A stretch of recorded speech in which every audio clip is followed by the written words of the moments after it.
but it's going to be a master class, but it's also going to be a fireside chat, but it's also going to be intimate. I'm like, is it just everything? Is this, we're doing it all.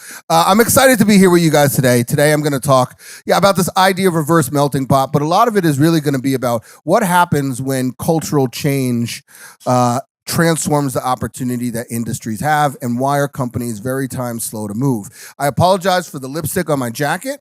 Here's what happened. I swear to God, I have to explain this to my wife, so I'm practicing it on you guys. We had an IPO party on Friday. Somebody hugged me. I got stuck in LA, so I didn't fly home, so I flew here. I didn't put the suit on until this morning. Was like, oh no, this is going to be bad. So I just all right, so here we go. Ladies and gentlemen, my name is Bonin Bough. For the first 10 years of my life, I built 2 global digital agencies. Then I left the agency world because I thought clients were too dumb to buy good work. So I became a dumb client. And I was the first chief digital officer of PepsiCo. Now we call it digital transformation. When I got there, they called it, oh my God, what's Facebook? So I had to prove to them that these channels and this cultural change could actually drive business. We built the largest limited time offering on Mountain Dew called Democracy.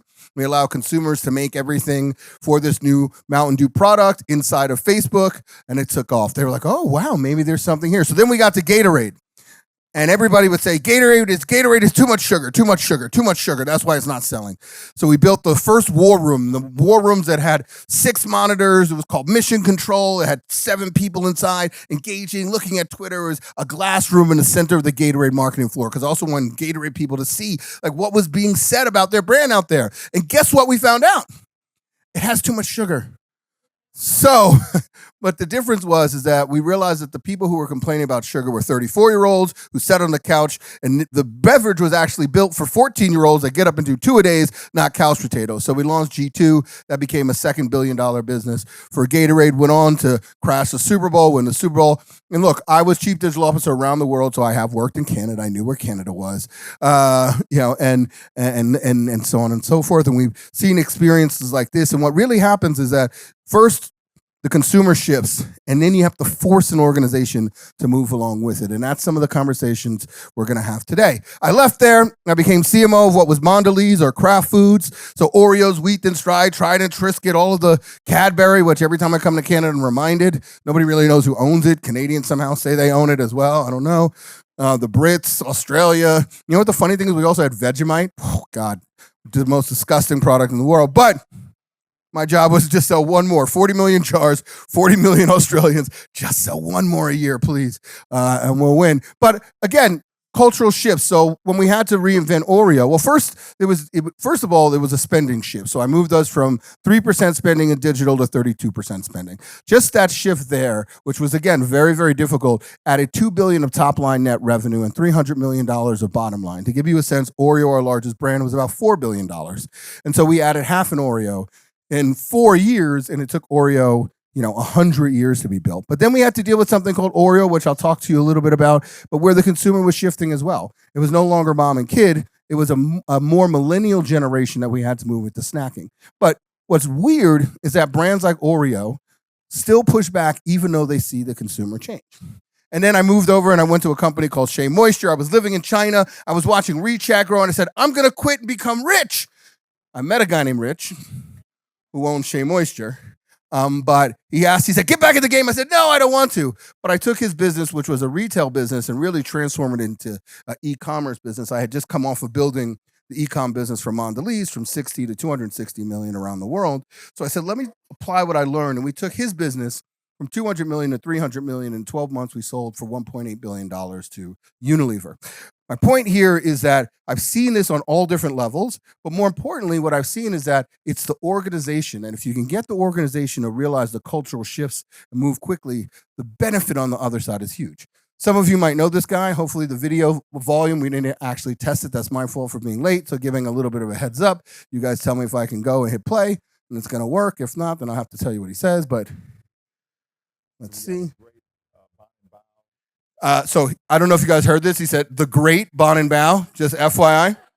Usually I tell them to play that as loud as humanly possible. We don't have to play it again. It's fine. I'll just let you know. I might play it again, maybe, just because if you had that video, you play it all the time. I love this because people go, oh my God, Bonin, you are so tall. I said, dude, he's sitting in a beach chair.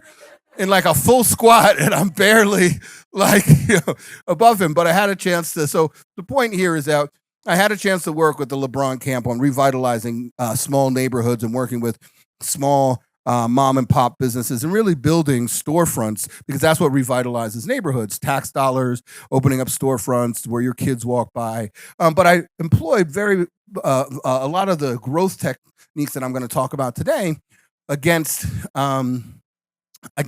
growing these businesses. We built 4 businesses, and the neighborhood that we went after today, in 2016, the New York Times wrote a piece saying it was the best revitalization project that they had seen.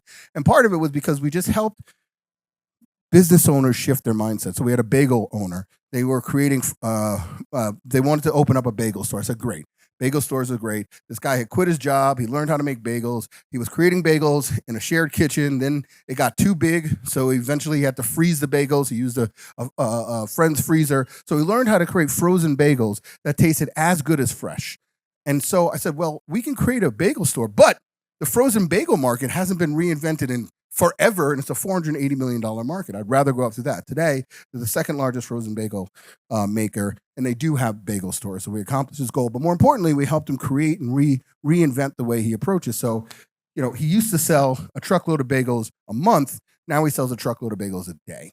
So how do we take kind of the cultural shifts and understand how we change? And again, I just show this. This is a portfolio. I've done this across my own companies many times. And then 3.5 years ago, we launched a company called Group Black. We are the largest today, the largest diverse targeted media company in the U.S. We just bought, for those that know, the entertainment channel that featured shows like the Kardashians. So we just bought the streaming side, E+ to that. And now we are the largest streamer in the US today. Coming to Canada very soon, though. I also, for my own self, used what I saw was a cultural change, which was messaging, and I wrote a book called Text Me, 646-759-1837. And it was looked at the change of the mobile generation and how it impacted every aspect of life, from parenting to dating to religion to memory and more. It was 100 interviews with everybody from Dick Costello to Peter Guber to who was the owner of the Dodgers and the Warriors, and a bunch in between. And today I text with over 100,000 people, and it's changed my perspective on not just messaging, which is what I set out to, but my ability to ask consumers where the world is changing and how the world is, more importantly, changing them. So if you do text me, I will send you and put in #gathering. I will send you a free copy of the book. Dun, dun, dun. That's my little CRM, so be careful. It's not my first game. So look, our journey today begins in the 1950s. If you were a marketer in the 1950s and I came into your office and said, look, there's a cultural change called television, and I want you to focus on television. You'd say, look, get out. This thing called radio works really well for me. I don't need your stinking television. But 3 bold brands, P&G, Unilever, and Kraft, they decided to jump in because they saw consumer consumption and culture shifting. And as a result, they built competitive advantage that lasted them 100 years. And I would argue that we've seen this same trend time and time again, and still companies slow to move. How many people remember the year of mobile? Or should I say the 5 decades of mobile? Right. So look, during the really in the middle of that, we saw consumer time spent on mobility eclipse spending. Less than 1% was being spent. So the sad thing was most of the boardrooms looked something like this. There was somebody at the front who said, you know what, I think we need a mobile strategy. And then somebody very distracted looked up from their phone and said, I'm sorry, but did you say something? And what we failed to realize that the cultural shift was even bigger. It was impacting us as humans. In fact, we had become the most distracted society in human history. And the one word that we learned during that was we would refuse to admit that we're distracted. We would say what? We're multitasking. I'm a multitasker. Like, literally, that's what we became, multitaskers. All of a sudden. Well, they were really liars. There was a study that was done by the American Psychiatric Association. They took 2 groups. They asked one to use their mobile phone and multitask and perform a task. And they asked the second group to smoke marijuana and perform the same task. And I know what group some of you were in. There was a 10-point drop in those that tried to use their mobile phone to multitask, and 10 drop in their IQ, which was twice as much that those that smoke marijuana. So if you take anything away from me today, it's that you're better off being a pothead than pretending that you can multitask. But even during this time period, I would always get asked the same thing, Bonin, we need data. We need data. I'm like, well, the data's in you're literally telling me you need data as you're typing and texting with your wife. So I know the data is there. So I said, okay, we'll do some studies. Turned out that there are 7 billion people on Earth. 5.1 billion own a cell phone and text, but only 4.2 billion own a toothbrush. Two things. One, a billion people didn't get the text message on the importance of hygiene. But God damn it, if toothbrushes are at scale, then clearly this device is ready for you to focus your time and effort. And they said, well, no. What about a younger generation? I said, okay, so we did some more data. Turned out that a younger generation was doing better. 96% text with a phone, 93% use a toothbrush, but only 90% use deodorant. 10% of an entire generation smells. It might still be the case. I haven't done the data, so be careful who you sit by. Mostly a younger group of people. And you know what I found even funny is I love this slide. It says, honk if you love Jesus, text while driving if you want to meet him.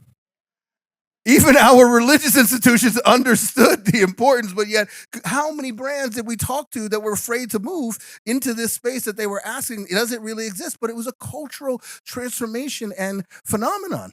In fact, I used to ask people, how many people in here have ever felt their phone vibrating when they reach in their hand and they realize it wasn't? Raise your hand. Every single one of you. It was so crazy, and it still is, that it became a disease called phantom vibration syndrome. And they said that people who experience it have something vaguely similar to meth addicts. So like we're drug addicts in a corner going, oh, please just send me a TikTok. I just need a Bitmoji. I'm fiending. I'm strung out here. And while we were strung out on this thing and brands were asking, is it ready for me to invest in? We didn't realize that it actually had a lot more cultural impact than we even thought. So when we wrote the book, we asked one simple question, which was, what's the last thing you look at before you go to bed? Your partner or your cell phone? 75%. Their cell phone. One guy was so mad at me, he said, Bonin, I hate you so much. Now I have to make it a point to look at my partner before I go to bed instead of my cell phone. He said, you're welcome for the dating advice? Text back, yes, I'll auto bill. Like, what do you need from me here? It changed parenting. Even till this day when I do, what's the average age that you would give a kid a cell phone? Somebody yell out. 12, okay. Okay, 12, wow, you guys are much better than usual. So 12 is the right thing. The gathering's going to give you guys a gift. I don't know what it is, but good luck getting it. But anyway, 12 was, some people are like, 0, you got Google, you figure it out. But the thing that we found most interesting, and again, what I'm talking about is true cultural transformations that change the way that we see the world, and as a result, how we engage with brands. And so think about it. There's a collapsing of hierarchy. Before cell phones, you'd be driving to work, you're late, you got to drop off this little thing sitting next to you, and they're like, hey, why is the sky blue? You're like, because I said so. Now they're like, well, Google has a totally different answer. They're like, you're like, look, I don't care what Bonin says, little Jimmy, do not smoke marijuana. Well, your friend just put a post of you doing bong hits in college, and you see him, so there's a collapsing of hierarchy or a death of rebellion. When I grew up, I could just go anywhere I want. As long as I got to little Jimmy's in around the right time, then nobody knew. Now, there's literally chips in every kid's pocket. The number 2 at Facebook said, I can't wait until we can put a chip in my daughter's heads so I can track them every single. I said, you're crazy? And explain some of the challenges that Meta has. So anyway, that aside, and then even more than just the death of rebellion, it's do we actually grow up anymore? So do we separate from our, when I went to school, it was like, I talked to my parents maybe, or college, maybe once or twice a day, and once or twice a week if I was lucky or unlucky, depends on how you like your parents. But now it's a continual conversation. So this was supposed to be the moment in time when you became the adult you were going to be in life. Does that transformation still happen? So societal impacts that we don't realize are being driven by, cultural change. Or one thing I realized, and I talk about opportunities a lot, is that, do you know that 80% of newborn babies have their photo up on some type of social platform within the first hour of their birth? So the very first thing is they see dad there with the iPhone or the Android, depends on his economic situation. Hey, can you smile? No, I can't. I'm being born. Can we do this later? Damn it. But I thought to myself, that 20% deserves something. So I came up with a little bit of creation for you guys. It's called the Nelfie, the newborn selfie, ladies and gentlemen. No child left behind. We can make birth great again. We have the power. We have the tools. We can do this. We also turn pee time into me time, right? So people said the thing I hate most is that I take my phone to the bathroom with me. I said, you know what I hate most? That you're telling me you're taking your phone to the bathroom with me. And I'm texting you from the stall, so sorry about that. Little emoji, hi. kissy love. But literally, we created social. We made it okay for us to lie to our friends to say we have to use the restroom because we want to go check TikTok. So it's actually transformed how we operate as a society. But I also thought to myself, that means charging stations and stalls, people. This is a big idea. Surprised it's not here yet. It's like the Uber of ideas. So the point here is, with natural population shifts, I think is one of the big cultural transformations that we're not looking at or talking about. And I didn't realize this until we began this journey as part of Group Black. 100% of at least the US population growth will be driven by not what is considered the current majority, but what we talk about as the new majority, right? It's really a changing of the complexion. And how do we figure out what those demands look like? And how do we think about how those audiences think of themselves? So what I've been talking about recently is the reverse melting pot. And I think that it's similar globally, although we haven't done the full research, but just look, I've lived in 6 out of 7 continents. I've operated in every place in the world. So I think I have a general cultural sense of kind of how what we're seeing is first generations would make it out of a challenged situation, whether it was poverty, whether it was oppression, and they made it to a country and they identified with being in that country. I'm Canadian, I'm American. And that was their identification, to the point where many of them didn't teach their kids the language, right? So they spoke English or French, I guess, in Montreal, or whatever the language tongue of that country was. Now you're seeing a resurgence where they're saying, you know what, I actually want to connect with my cultural roots. So I actually am Hispanic. I'm actually El Salvadorian. I'm Jamaican. But at the same time, I'm still Canadian. So I sit in both of those places. And how do I make sure that I have that new cultural identity that doesn't separate me and force me to just be one? How can I be this multi-hyphenate person that operates in culture? And how, as brands, do we think about how we bring kind of that to life? So that's one piece. And then the second piece is we think of diversity in a very narrow way. To me, diversity is diversity of thought. So when I was at Mondelez, we took this retreat, and they take top 25 and they ask you these questions. And you get red is like executional, blue is operational, white was compassionate, none of those in the boardroom, and then yellow was creative. And guess what? 25 people, only one yellow, me. I didn't even have like another yellow to be like, all right, guys, let's protect ourselves from these blues and reds. But that made me realize that if you're Puerto Rican, Haitian, Dominican, African American, Caucasian, it doesn't matter. If you all went to Harvard, you're probably all going to think very similar. And so how do we ensure that we realize that there's a diversity of thought, that there's thinking outside and culturally connected in different ways than we understand? And more important than that is, how do we bring that type of methodology into our organizations so they help us see places that we just can't see as culture shifts and as the world changes? And then the last piece is visuality. All of a sudden, we actually want to see ourselves, right? So here I told you we launched E+, it's called Excellence. It's on Peacock. But what I realized on this journey was that sometimes we get weirdly blinded by race or gender, but it's no different than what we've done for almost a century. P&G in the early 50s realized that NBC could reach everybody, but they realized more that this isn't a game about reach. It's about resonance and relevance. Could it resonate? So they created soap operas. They literally created soap operas to unlock the consumerism from a female demographic. When we wanted to transform Oreo, and I'm going to shut up now because I don't even know, there's no time clock here, so I'm trying to keep time in my mind. I'm only supposed to do 20 minutes, and then the wonderful Jenny Rooney is going to come up and ask me very difficult questions that I'm going to dodge.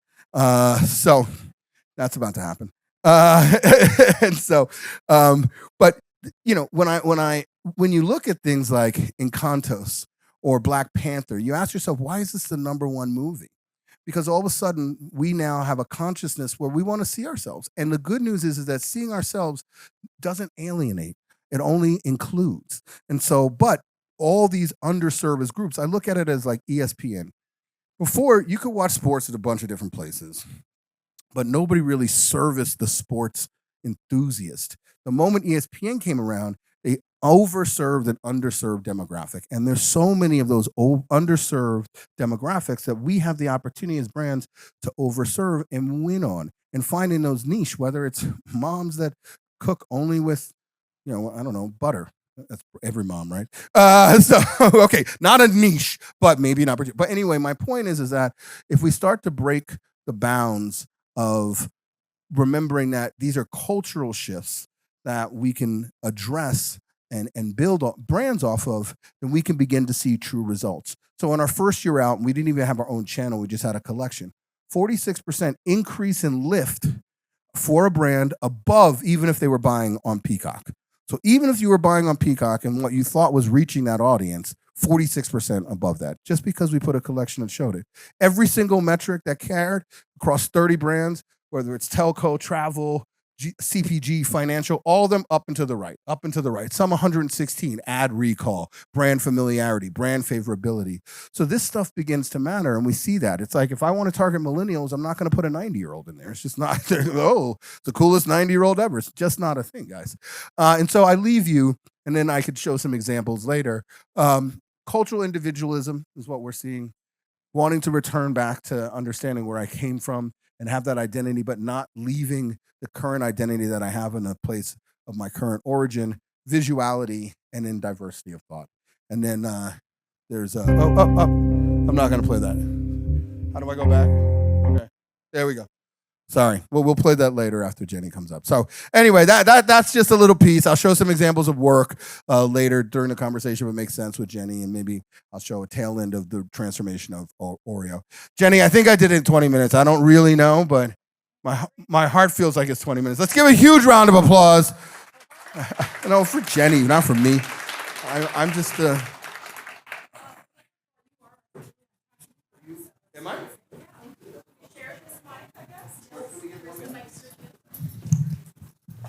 He's like, I don't want yours. You've been spitting in it all this last 20 minutes. Like, keep it away from me, sir. You're wearing the same outfit from Friday. Your lipstick on it, right? Lipstick all on the microphone. Well, thank you, Bonin. That was truly illuminating, enlightening, and would expect nothing less from you. So thank you so much for that. Actually, there's huge advantage for me in being able to sit and listen before I come up here and talk to you, because I was, as I'm sure everybody was, aggressively writing tons of notes coming off of that. So look, I mean, there's a lot there. And one of the things that I'm struck by, and then we can get into the questions, this concept of the cultural shift that happens through tech and platforms, right? Like, I just want to call that out, and maybe you can dive a little deeper. You referenced television, of course, and mobile. So is cultural shift dependent on tech and platform introduction? It's interesting. Sometimes I do a presentation. It's all around talent. You guys can find it online. And I talk about the only two real shifts are technology and culture. And when you catch them together, then it can be, explosive. And when you think about it, like electricity was a technological shift, but a cultural shift was us shifting from, in business schools, and the way that we create business was, a cultural shift, or us shifting. I'm trying to remember my presentation. Anyway, but you get my point. So there's cultural shifts. And the most interesting thing is that in what I show, and I think I pulled this, but most instances there for technology, there become schools that teach us how to do that. So like the Naval electrical school was the first big school to really teach how you harness electricity. But there rarely is shifts to teach how do you transform culture? And many of the organizations are institutions. Like even today, even in technology, it lags. The top 100, only 10% of the top 100 course subscriptions in the top 100. Only 10% of the course subscriptions in the top 100 business schools today even use the word artificial intelligence. So if we're sitting here as an industry saying this is the biggest transformation that's happened to us as an industry, the institutions that are supposed to be teaching the next generation of leaders are so far behind us. And so one of the things that I usually talk about is how do we build that institutional knowledge inside of our companies, small or big, to be able to have that kind of spidey sense to notice how do we leverage technology? How are we open enough to learn to leverage new technology? And how do we sense cultural shifts that are big enough to change our business? And that's a conversation in and of itself. And we could have a whole time talking about the education piece here. So the other thing that I'm struck by is this concept of, and I wrote it down, power shift. You said, you have to go where the consumer is. I'm thinking back 10 years ago, there was a lot of talk around, consumer is in control, right? A lot of marketers like to talk about that. Crowdsourcing became, a go-to way to get that clarity. There's no more, and so we've gotten even further and further away from brands being directive. It's all responsive. Is it all reactive? No, look, I have a Honey Made piece which we can watch, where we transformed graham crackers, and so we were pretty prescriptive in terms of who we stood for. So it was called Wholesome. Honey Made is wholesome, and we looked at wholesome families differently. We said wholesome families are not what traditional. I remember that one. It's amazing. Right? Yeah. So it's not what, and Honey Made, graham crackers grew 24%. Said no graham cracker on planet Earth, by the way. And when you see the piece of work, you'll understand why, and we can show it in a little bit. But I think that brands that can find the play, and I hate, we always say authentic, we always use the same buzzwords. Influence is another word right. that we always talk a lot about. Brands that can find a space where they can live and feel confident being able to live there when culture is changing can be not set the tone, but can be part of the arbiter of cool. Like even Sour Patch Kids. We took Sour Patch Kids and we created a thing called the patch. So the biggest thing that independent artists have a challenge when they're traveling is cost of living. So they just can't. There's you got a merch manager, you got a da-da-da. So I met a guy on an airplane going to Australia, oddly, talking about Vegemite, and he said this was the most expensive piece. So we came up with this idea of the patch. We built these pimp pads in like Brooklyn and LA, hot tubs, views, da-da-da.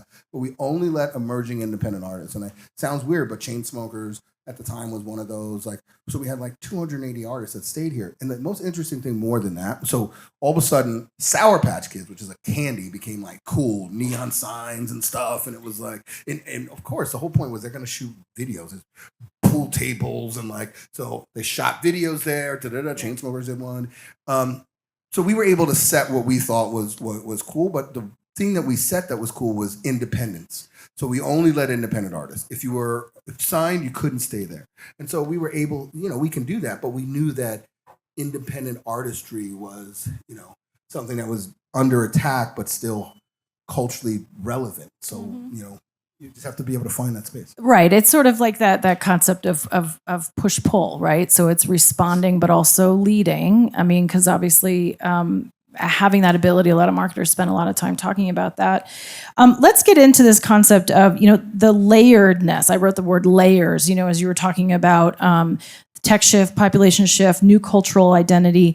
Multi-hyphenates, it adds so much complexity from a marketer's point of view in terms of how to reach and build, as you said, not just reach them, but actually create resonance that ultimately leads to relevance. That's a really, operationally, that feels like it becomes an even stickier, more complicated, more challenging, and that's the whole point of this conversation. So how do marketers need to think about it holistically internally so they can be built to meet that need? I'm sorry it's difficult out there, guys. I'm really sorry. Your job is tough. Let's work on it. Right.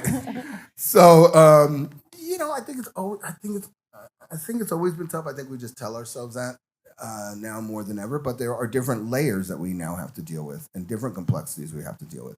I mean, think about how much we had to deal with just when outsourcing was a thing, and we had to deal with how do you set up. What's crazy is that if I told you there was an audience that had $5.6 trillion worth of spending power in the U.S. and brands index 10%, you'd say, where is this mythical audience? Well, that is the new majority that I'm talking about here. And the difference is we just don't have the infrastructure. Now, infrastructure is complicated, but we built infrastructure before to unlock consumerism, either the P&G example, but bigger examples, Brazil, India, China. And we took into account the cultural nuances and differences. The reason why Oreo Thins exist today, I was in China relaunching Oreo. And the thing that we learned about, that's when I was trying to get rich. The thing that we learned was that the Chinese palate thought that the chocolate was too sweet. So we shortened we reduced the wafer.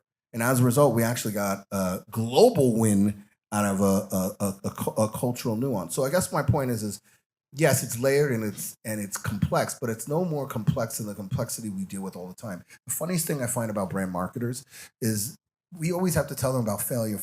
They live in failure. Pepsi Clear. You drink that now? I mean, the walls are littered of these organizations with failures that we just accept that, okay, we just missed on the product. No, you failed. Actually, the good news is that if you do look at it differently, you didn't fail, and that's kind of how they look at product innovation, but we don't look at it in other places. Just like Edison said, I didn't fail 10,000 times to make a light bulb. I just learned 10,000 ways not to do it right. So, anyway, yes, it is complex, but I do think that I look at even just the Spanish diaspora right now in the U.S. specifically, right? So you look at the Hispanic market. The young generation, which is really the growth generation and the largest, you know what they're craving? They're craving Spanglish. They're literally just craving. When I was growing up, my best friend, his grandmother lived in the house, his mom lived in the house, and his young little brother lived in Will Morales, my age. And even then, and this is 30 years ago, even then, he would go back and forth, Spanish to in the same conversation. He's talking to me, then he's talking to the grandmother, and that's how they live their life. And so when you look at the shows that are winning right now, the shows that represent what the actual family dynamic was for a younger generation. And so then you don't have to unpeel back the layer of, Cuban and now if you choose to go that way, then that's a different way. So I think there are ways to find scale approach if that's what you're looking for. But I think in the complexity makes it interesting. Well, what you bring up with the language piece is, literally the way people, like how relationships among consumers are built is changing, right? The way modes of communication, and to your point, even taking it a step further to language. There's a dynamic there, we're kind of talking about the marketer to consumer dynamic, but there's the dynamics that are happening and changing in real time among consumers themselves and how they're sort of identifying within their own communities. So, no, I talk about language in the book, actually. There's a section on language. And what I look at is that for those of you who watch Elementary, I'm a big Sherlock fan no matter what version it is, but for those of you who watch Elementary, there was an interesting piece that I reference in the book where he was texting, and I think it's what's her face, Lucy Liu, but I think she asked what are you writing? And it was all just acronym. And she's like, what? He's like, look, you don't understand. The English language is not evolved to the pace at which the technology is today. So why should I write YOU versus you? And by the way, now that I've learned that, and there's all of us know, well, to some extent, some are cooler than others. Sorry, guys. But why shouldn't everything be written that way? Why should the constraints of that language that doesn't really fit the knowledge base that we have today be the standard? In many respects. Now, I know that's very difficult to get across. Your English teacher is not going to be happy with that one. But let's talk a little bit about timing and speed, because, you did bring up the authenticity word. That you can't not bring up that word. But, a lot of this for marketers is being so frankly responsive in real time to, to the intricacies that are happening, that are creating this reverse melting pot concept. But they have to be super speedy. They have to be timing is everything. So what's your best advice around watching what's happening, but then knowing when to step in and respond as marketers? It's like going to Vegas and being like, okay, how am I going to win, Bonin? You tell me exactly how to leave. That's what we're asking you. Yeah. That's the question. Look, I've done since kind of I think this real time marketing world evolved. I've been kind of in it. So Gatorade Mission Control was a lot of that. We did, for those that don't know, Oreo was the first, the inflection point. Yeah. Right. So we did the tweet heard around the world. 4 minutes later, after the lights went off at the Super Bowl, we sent out the tweet. we did 100 days and da-da-da, and I can show some of that work if you want. But I think in all of those pieces, it was, I'll tell you something better.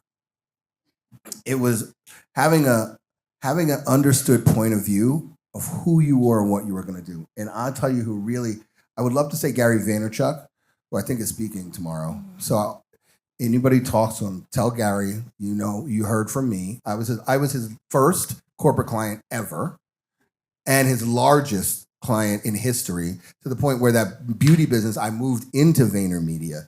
But you can tell him that I didn't give him credit for teaching me real-time marketing. The person I'm giving credit to, so you can tell him he sucks. You can say I said that.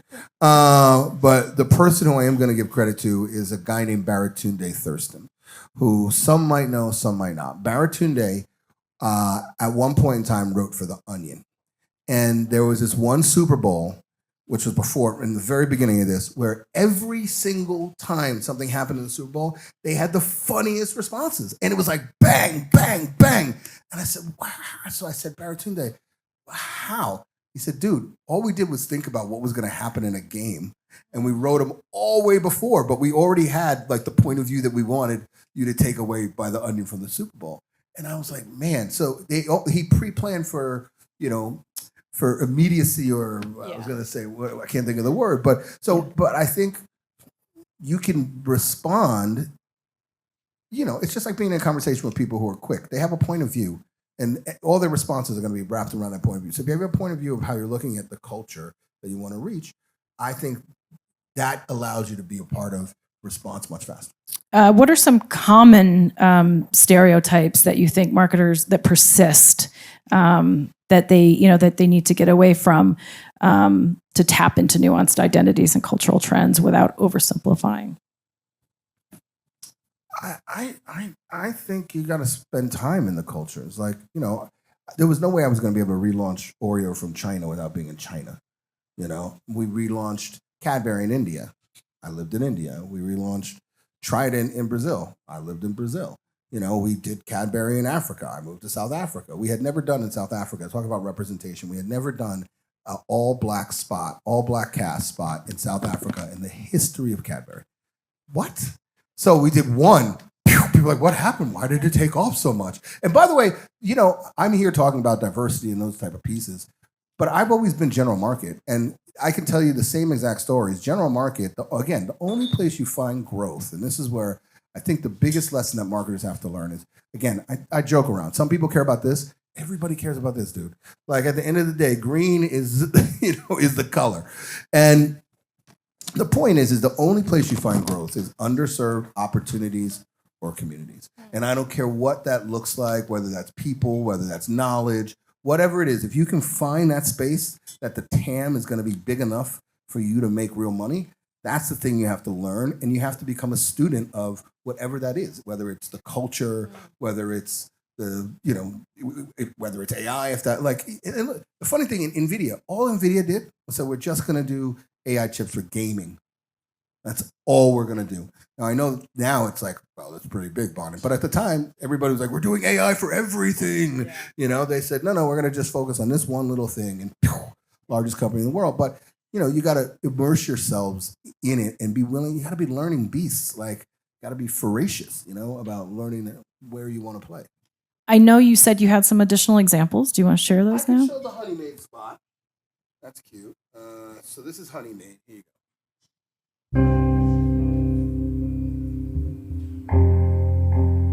If I had to describe my parents, my dad would be like this, smart one and everything. And then my papa would be, he's a funny one. It's just me and him.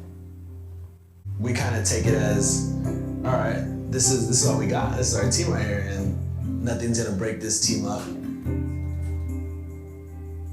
American families have changed. Sometimes we get looks just from being a mixed family. And while they may look different, they're still as wholesome as ever. And who better to say this than the beloved brand American families grew up with? Honey Maid. Everyday wholesome snacks for every wholesome family. This campaign was the first time an American brand had so clearly stood up for all families. This is wholesome. And the nation took notice. Honey Maid featuring both interracial and gay parents in an ad for graham crackers that's been viewed more than 5 million times. Honey Maid's hashtag, this is wholesome on fire. But unfortunately, a lot of people didn't agree with our message. We were threatened with a boycott. We were called sinful. Even the right-wing conservative group 1 Million Moms calling the ad a, quote, attempt to normalize sin. But instead of backing down, we asked 2 artists to take every negative tweet, comment, and post, print them out, roll them up, and turn hate into love. And the best part was all the positive messages we received. Over 10 times as many.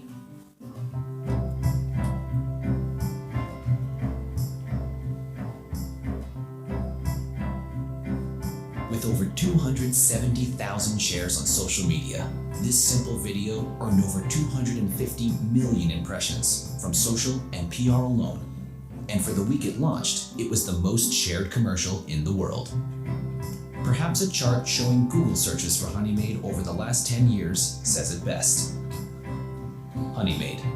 In less than 1 month, it went from a cracker people love to a brand people love.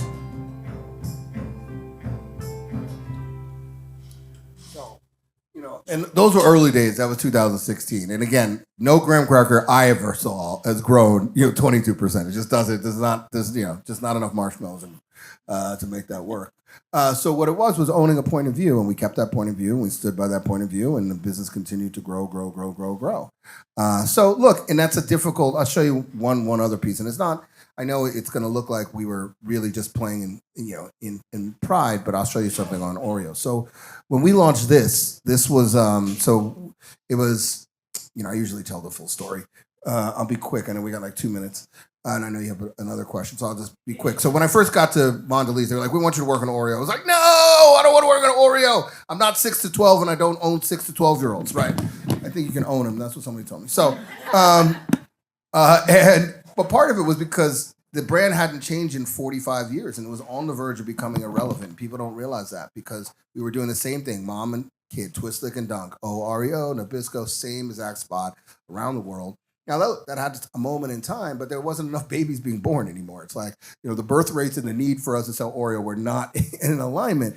So we had to figure out how to reach into a new customer, but nobody had ever gotten fired in 45 years of doing the same spot, so nobody wanted to take the chance. So I'm sitting in this first Oreo meeting, and they're showing another twist like a dunk spot, and on the side, there was these 2 print ads, and one had a boot print in an Oreo, and it said, moon landing, 1964. Another one had a quarter of a cookie that looked like it was swimming through milk, all white page, and it said Jaws, whatever it was, again, 1970, whatever. And I thought to myself, there's something interesting there. Facebook announces timeline. It was our 100-year anniversary, so I'm in London, and I called the agency, and I said, look, I got a great idea. We should do the first 100-year timeline for a brand, and we should let people fill in a bunch of those. We should do a bunch, we'll let people fill in. They said, worst idea ever. I said, I can fire you. Let's just get a baseline here. So I said, instead, let's show the culture through the eyes of an Oreo. So the very first post was this. This post comes out on Sunday. Monday night, media gets hold of it. Oreos are gay. Colbert, it's everywhere. Tuesday morning, I get a phone call from leadership. What are you doing to Oreo? By Wednesday, it became the #1 liked post in the history of Facebook at the time, not Meta. And then by Thursday, leadership's like, we knew it was going to be great the moment we saw it. I was like, not what I remember. But what we did for the next 100 days is we literally showed culture. So it wasn't just about pride, but it was about showing the culture that shapes kind of Americans' memories through the eyes of an iconic brand, Oreo. And this became kind of like one of those campaigns that became iconic and transformed, the Oreo brand and brought us into the next level. And it led to us doing the tweet heard around the world. It led to our new spot, which I won't show because I know we don't have time, and then 3D printed Oreos, custom Oreos. And in that little post, when you see me tell the whole story, and you can look at it online, that little post transformed because that made us take on e-commerce. It made me take on e-commerce, which then became 50% of the total growth plan for the next 5 years of the largest snack food company in the world. And that tiny little post honing in on showing culture through the eyes of an Oreo transformed the largest snack food company in the world. And so, sometimes I think we forget how big culture really is. Sorry, I get a little misty. I love that. The last quick question I wanted to ask you was, lately we've seen a lot of headlines in Adweek included about. Don't stop writing those headlines. You're responsible. We're just writing what we see. Companies rolling back or pulling back on their DEI priorities. What do you make of that? What's your take on where we are right now with that? Look, I look at it pretty simply. It's a shame because I think that investing in diverse ownership helps to grow, a marketplace that even connects with the consumer much better because they understand the consumer far better. For us, we've been able to grow pretty quickly, and that wasn't where we relied on. Our singular goal is to be the best at reaching this growth market. So we don't see ourselves competing against anybody but the best. So we have the third largest data cloud. We partner with the third largest data cloud, giving us the number one data cloud for the new majority. We bring in unique data sets that nobody else is thinking about. So we have the best targeting, and we've got the only streaming at this scale. When you look at, we have the number one college tour, HBCU tour, about to launch Hispanic. We've got our goal is to just provide the best products that deliver real results for this audience. So for us, it's not affecting us in terms of our business, but in terms of the mission that we're on, it's a shame because we see our collective members getting hurt by it. And so we continue to fight, against that and also to support and invest in the ecosystem. But if you really think about it, I'm not trying to say anything, but if you look at least we've brought the conversation so far. Even just think about our presence at Cannes.